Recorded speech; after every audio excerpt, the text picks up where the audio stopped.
آپ کہہ دیجئے کہ میرا رب تمام عیوب اور نقوص سے پاک ہے، میں تو صرف ایک انسان ہوں جسے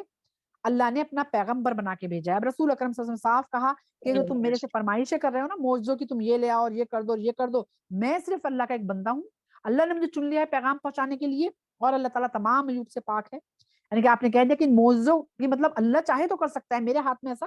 کچھ نہیں ہے۔ اس کے بعد ہم آگے لیتے ہیں آیت نمبر 94 سے 100 تک۔ اور لوگوں کے پاس جب ہدایت آئی تو انہیں ایمان لانے سے صرف ان کی اس بات نے روک دیا کہ کیا اللہ نے ایک انسان کو اپنا پیغمبر بنا کر بھیجا ہے؟ آپ کہہ دیجئے کہ اگر زمین پر رہنے والے فرشتے ہوتے جو سکون و اطمینان کے ساتھ اس پر چلتے پھرتے تو ہم آسمان سے فرشتے کو پیغمبر بنا کر بھیجتے۔ اب یہاں پہ اللہ تعالیٰ کہہ رہے ہیں کہ تمہیں حیرت ہو رہی ہے کہ انسان کو جو ہم میں چلتا پھرتا ہے اسے کیسے پیغمبر بنا دیا؟ تو اللہ تعالیٰ کہہ رہے ہیں کہ اگر فرشتے یہاں فرشتے اگر جو دنیا میں رہتے تو میں فرشتوں کو بناتا۔ یعنی کہ مین چیز یہ ہے کہ اللہ تعالیٰ کو نبیوں سے بنانا جو تمہارے بیچ میں رہنے والا ہوتا، تمہارے جیسا انسان ہوتا، کیونکہ جب وہ اس قرآن کے حساب سے زندگی گزار کے دکھاتا تو تمہیں اسے فالو کرنا آسان ہوتا کہ ایک انسان یہ سب کر سکتا ہے۔ کیونکہ اگر اللہ تعالیٰ کسی اور مخلوق کو اتار دیتا اور وہ قرآن کے ذریعے زندگی گزار کے دکھا دے تو تم یہ کہہ سکتے تھے کہ وہ تو فرشتے تھے، کر سکتے تھے، انسان نہیں کر سکتا۔ تو اس کے بارے میں سورہ بقرہ میں بھی جو ہے اس میں سورہ بقرہ میں بھی اللہ تعالیٰ نے جو ہے صاف کہہ دیا ہے کہ جیسا کہ ہم نے تمہاری رہنمائی کے لیے تم میں سے ہی ایک رسول بھیجا جو ہماری آیتیں تمہیں پڑھ کر سناتا ہے اور تمہیں پاک کرتا ہے اور قرآن اور سنت کی تعلیم دیتا ہے۔ یعنی کہ ظاہر سی بات ہے کہ ہمارے بیچ میں ایک آدمی ہے جو ہم جیسا ہی ہے، ہمارے اس کی بات ہمارے زیادہ سمجھ میں آتی ہے۔ اگر کسی اور دنیا کا آدمی آ کے کچھ سمجھائے گا وہ ہماری سمجھ میں نہیں آئے گا۔ تو وہی اللہ تعالیٰ یہاں سمجھانے کی کوشش کر رہے ہیں۔ آپ کہہ دیجئے کہ میرے اور تمہارے درمیان اللہ کی ذات بحیثیت گواہ کافی ہے، وہ بے شک اپنے بندوں سے خوب باخبر ہے اور انہیں اچھی طرح دیکھ رہا ہے۔ اب یہاں پر رسول اکرم صلی اللہ علیہ وسلم کہہ رہے ہیں کہ جو یہ لوگ کہا کرتے تھے یعنی کہ تم نبی نہیں ہو، تم کیسے نبی ہو سکتے ہو، تم تو ایک عام انسان ہو، ہمارے بیچ میں رہنے والے، سردار بھی نہیں ہو، مال و دولت بھی نہیں ہے، پڑھے لکھے بھی نہیں ہو۔ تو رسول اکرم صلی اللہ علیہ وسلم کے ذریعے اللہ تعالیٰ کہلوا رہے ہیں کہ اللہ کی ذات کافی ہے یہ ماننے کے لیے کہ آپ نبی ہیں، یہ نہیں مانتے تو اس سے کوئی فرق نہیں پڑتا۔ اور جسے اللہ ہدایت دے وہی ہدایت پاتا ہے، اور جسے وہ گمراہ کر دے آپ ایسے لوگوں کے لیے اس کے سوا دوسرے دوست نہیں پائیں گے۔ اب یہاں پہ وہی چیز آ جاتی ہے کہ اللہ تعالیٰ جسے چاہتا ہے ہدایت دیتا ہے، لیکن بات وہی ہے کہ ہوتا اللہ کے اذن سے ہے، لیکن انسان جس چیز کی خواہش رکھتا ہے اللہ تعالیٰ وہی راہ اس کے لیے آسان کر دیتا ہے۔ اور ہم انہیں قیامت کے دن ان کے چہروں کے بل اکٹھا کریں گے۔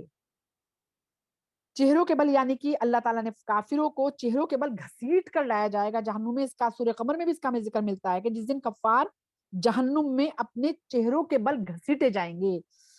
اللہ تعالیٰ سب کو جو ہے ہر طرح سے مطلب حفاظت میں رکھے، اللہ تعالیٰ سب کو جنت الفردوس میں جگہ دے، جہنم کے ہر عذاب سے اللہ تعالیٰ بچائے ہم سب کو۔ در حقیقت وہ اندھے اور گونگے اور بہرے ہوں گے۔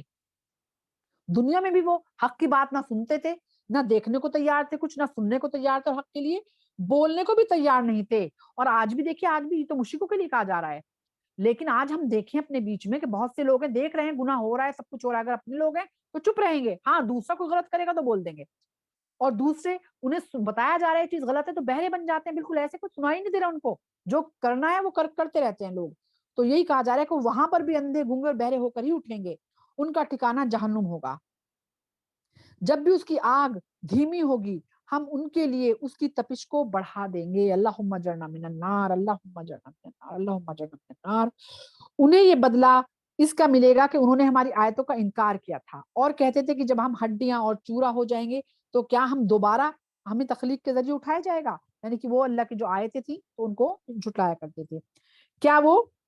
اتنی بات نہیں سمجھتے کہ وہ اللہ جس نے آسمان اور زمین کو پیدا کیا ہے وہ بے شک ان جیسا پیدا کرنے پر قادر ہے، جس نے زمین اور آسمان اور اتنے بڑے بڑے سیاروں کو، پہاڑوں کو، سمندر کو بنا دیا، وہ انسان کو کیسے دوبارہ پیدا کر سکتا؟ اور اس نے ان کی موت کا ایک وقت مقرر کر رکھا ہے جس میں کوئی شک نہیں ہے، لیکن ظالموں نے کفر کی راہ اختیار کی۔ آپ کہہ دیجئے کہ اگر میرے رب کی رحمت کے خزانے تمہارے اختیار میں ہوتے تو خش ہو جانے کے ڈر سے تم اپنا ہاتھ روک لیتے، اور انسان بخیل واقع ہوا، یعنی کنجوس، یعنی کہ اللہ تعالیٰ کو تو کہا کرتے تھے کہ اللہ تعالیٰ کے پاس اگر اتنے خزانے ہیں تو اللہ تعالیٰ کیوں کہتا ہے کہ تم میرے ساتھ کاروبار کرو، تم میرے نام پہ جو ہے خرچ کرو، تو کیا اللہ تعالیٰ کے پاس نہیں ہے؟ تو یہاں پر اللہ تعالیٰ یہ کہہ رہے ہیں کہ اللہ کی جو رحمت ہے نا وہ سب کے اوپر ہے، اللہ تعالیٰ رحمان ہے، چاہے وہ اللہ کو جو ہے لوگ مانے یا نہ مانے، اللہ تعالیٰ ان کو رزق دیتا ہے، اللہ تعالیٰ نعمتیں بھی دیتا ہے ان کو، تو اللہ تعالیٰ یہی کہہ رہا ہے کہ اگر یہ خزانے تم لوگ انسانوں میں بانٹ دی جاتے ہیں نا، کہ مطلب وہ خزانوں کا جو بٹوارا ہے جو اللہ تعالیٰ کرتا ہے، نعمتوں کا بٹوارا، اگر کوئی انسان اس پہ کھڑا کر دیا جاتا تو کیا کرتا ہے انسان؟ آپ سوچ سکتے ہیں وہ کیا کرتا؟ آدھا تو اپنے پیٹ میں جاتا اس کا، اور پھر اپنے جان پہچان والوں کا جو اس کی صرف اس کی تعریف کر رہے ہوتے اس کو ہی وہ دیتا، اور جو اس کے خلاف ہوتے ان کو ایک ذرہ کا دانے کو کھانے کو نہ ملتا. تو یہ لوگ کرتے اگر انسان کے پاس یہ بٹوارا ہوتا. لیکن اللہ نے یہ بٹوارا اپنے پاس رکھا. یہی وجہ ہے کہ اللہ تعالیٰ سب کو دیتا ہے. وہ اللہ کو مانے نہ مانے لیکن اللہ کی مخلوق ہے. اللہ سب مخلوق سے محبت کرتا ہے تو اللہ تعالیٰ سب کو نعمتوں سے نوازتا ہے. اب آگے ہم آیت نمبر 101 سے 111 تک لے رہے ہیں. اور ہم نے موسیٰ کو 9 کھلی نشانیاں دی تھیں. تو آپ بنی اسرائیل سے پوچھ لیجئے جب وہ ان کے پاس اللہ کا پیغام لے کر آئے تو ان سے فرعون نے کہا کہ اے موسیٰ مجھے یقین ہے کہ تم پر جادو کر دیا گیا ہے. اب یہاں پر کیوں بتایا گیا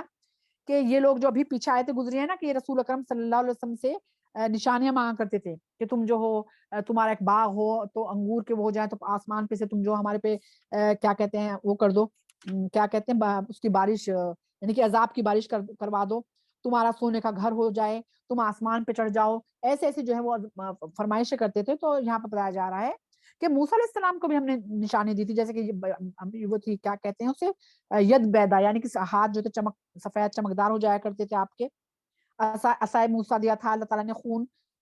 کی بارش، اور سمندر کو پانی میں 2 حصے ہو گیا تھا. اس کے بعد جو تھا آل فرعون کو مال اور دولت جو تھی آل فرعون کے اللہ نے برباد کر دی تھی. اس کے بعد طوفان کا، ٹڈی کا، جوؤں کا، منڈوں کا، کتنے سارے اللہ تعالیٰ نے پے در پے جو تھے آپ کو معجزے دیے تھے دکھانے کے لیے کہ شاید یہ عقل سے کام لیں. لیکن وہ جھٹلاتے رہے. جن کو ایمان لانا تھا وہ لے آئے بنا ان کے، اور جن کو نہیں لانا تھا وہ نہیں لائے. تو اللہ تعالیٰ یہاں بھی یہ کہہ رہے ہیں کہ کوئی ایمان معجزوں سے نہیں آتا. ایمان جو ہے انسان کے اپنے دل کی گہرائیوں سے آتا ہے. جو سے اللہ کی راہ میں چلنا چاہتا ہے، جو صراط مستقیم چاہتا ہے نا، وہی صراط مستقیم پہ چلتا ہے. اس کے لیے ہی وہ راہیں ہموار ہوتے ہیں. جو نہیں چاہتا وہ معجزوں سے بھی نہیں آ سکتا اس طرف. موسیٰ نے کہا کہ تم جان چکے ہو کہ ان معجزات کو آسمان اور زمین کے رب نے لوگوں کی بصیرت کے لیے نازل کیا ہے. اور اے فرعون میں سمجھتا ہوں کہ تم ہلاک کر دیے جاؤ گے. بس فرعون نے بنی اسرائیل کو سرزمین مصر سے نکال دینا چاہا تو ہم نے اسے اور اس کے ساتھ تمام فرعونیوں کو دریا میں ڈبو دیا. اور اس کے بعد ہم نے بنی اسرائیل سے کہا کہ تم لوگ اب اس سرزمین میں رہو، بس جب آخرت کا وقت آ جائے گا تو ہم تم سب کو اکٹھا کر لائیں گے. اب یہاں پر یہ قصہ کیوں ایک دم بیچ میں آیا؟ وہ اس لیے آیا کہ رسول اکرم صلی اللہ علیہ وسلم کو بھی یہ تھا کہ ظاہر سی بات اللہ کو پتا ہے کہ مکہ سے جو ہے وہ نکالا جائے گا.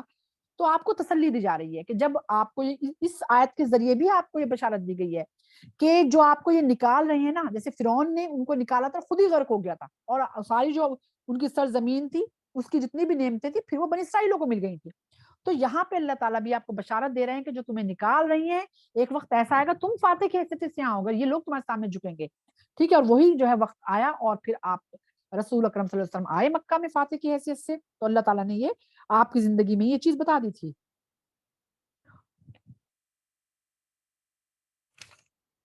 اس کے بعد اللہ تعالیٰ کہہ رہے ہیں اور ہم نے اس قرآن کو حق کے ساتھ نازل کیا ہے اور وہ برحق نازل ہوا ہے، اور ہم نے آپ کو صرف اس لیے بھیجا ہے تاکہ آپ لوگوں کو جنت کی خوشخبری دیں اور جہنم سے ڈرائیں. یعنی کہ جو قرآن ہے تو حق پہ ہے، اس میں کوئی وہ نہیں ہے کہ کوئی بھی کمی بیشی ہو. ہم نے تمہیں اس کے اندر جو خوشخبری ہے وہ، اور جو اللہ تعالیٰ نے بتایا ہے کہ تم یہ نہیں کرو گے تو جہنم، اس سے ڈرانے کے لیے ہم نے تمہیں بھیجا ہے. اور ہم نے اس قرآن کے حصے کر دیے ہیں تاکہ آپ لوگوں کو اسے آہستہ آہستہ پڑھ کر سنائیں، اور ہم نے اسے مطلب ایک سلسلے کے ساتھ اتارا ہے. تو دیکھیں قرآن تو اللہ تعالیٰ نے دنیا بننے سے پہلے ہی جو ہے قرآن لوح محفوظ پہ لکھ دیا گیا تھا، لیکن اللہ تعالیٰ نے رسول اکرم صلی اللہ علیہ وسلم پہ جب اتارا تو وہ تھا نا کہ شب قدر کی رات تھی جب اللہ تعالیٰ نے حضرت جبریل علیہ کے ذریعے جو ہے حصے مطلب جب اتارنا شروع کیا تھا، جو حصے مطلب سلسلے سے نہیں ایک دم پورا کا پورا قرآن نازل کیا تھا، بلکہ وقت اور حالات کے حساب سے اللہ تعالیٰ نے اتارا. کبھی کوئی وقت تھا تو توحید کے بارے میں بتایا، تو کبھی جہنم سے ڈرایا، کبھی جنت کی بشارت دے دی، تو کہیں پوری کی پوری شریعت نازل کی، تو کہیں رسول اکرم صلی اللہ علیہ وسلم اور مومنین جب بہت زیادہ غم سے نڈھال تھے، مشرک ستا رہے تو آپ کو تسلی دینے کے لیے کہ حساب سے اتارا اللہ تعالیٰ نے. اور یہ 23 سالوں تک جو ہے اترا ہے، 23 سالوں میں جو ہے پورا قرآن جو ہے وہ مکمل طور پہ اترا. آپ کہہ دیجئے کہ تم لوگ اس پر ایمان لاؤ یا نہ لاؤ، بے شک جن لوگوں کو اس سے پہلے علم دیا گیا تھا جب ان کے سامنے اس کی تلاوت کی جاتی ہے تو وہ ٹھڈیوں کے بل سجدے میں گر جاتے ہیں. اچھا ایک اور چیز ہے، یہ جو کہا گیا نا قرآن جو ہے وہ